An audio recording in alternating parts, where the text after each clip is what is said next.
சிவராத்திரி தோன்றிய கதை தெரியுமா? மகிமை மிக்க இந்த மகா சிவராத்திரி தோன்றியது திருவண்ணாமலை தலத்தில்தான் என்பது பலருக்கும் தெரியாத ரகசியமாக உள்ளது. இந்த நாளில்தான் கோடி சூரிய பிரகாசத்துடன் சிவபெருமான் லிங்க வடிவில் திருவண்ணாமலையில் தோன்றினார் என்று புராணங்களில் குறிப்பிடப்பட்டுள்ளது. இதன் பின்னணியில் ஒரு புராண நிகழ்வு சொல்லப்படுகிறது.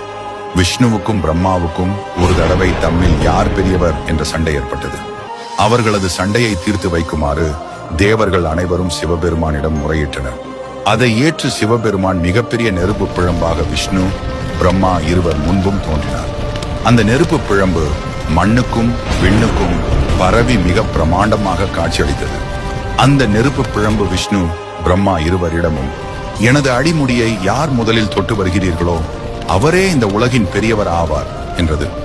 உடனே விஷ்ணு வராக பன்றி உருவம் எடுத்து அந்த நெருப்பு பிழம்பின் அடியை காண்பதற்காக பூமியை துளைத்து சென்றார். பிரம்மனோ அன்ன பறவையாக மாறி நெருப்பு பிழம்பின் முடியை கண்டு வருகிறேன் என்று உயரே பறந்து சென்றார். பல ஆண்டுகள் யுகங்களாக முயன்றும் விஷ்ணு பிரம்மா இருவராலும் அந்த நெருப்பு பிழம்பின் அடி முடியை காண இயலவில்லை. இது ஈசனின் செயலாகத்தான் இருக்கும் என்பதை உணர்ந்த விஷ்ணு தனது முயற்சியை கைவிட்டு திரும்பி வந்தார். அவரிடம் இருந்த ஆணவம் காணாமல் போய்விட்டது. ஆனால் பிரம்மாவிடம் இருந்த அகந்தை மட்டும் நீங்கவில்லை. உயர பறக்க முடியாமல் சோர்வடைந்து திரும்பிக் கொண்டிருந்த பிரம்மா ஒரு தாழம்பூவை பார்த்தார். அந்த தாழம்பூ ஈசனின் முடியிலிருந்து விழுந்து பல 100 யுகங்களாக கீழே வந்து கொண்டிருப்பதை அறிந்தார். நெருப்பு பிழம்பின் முடியை தான் கண்டதாக பொய் சொல்ல வேண்டும் என்று அந்த தாழம்பூவிடம் பிரம்மா கேட்டுக்கொண்டார். தாழம்பூவும் அதற்கு சம்மதித்தது.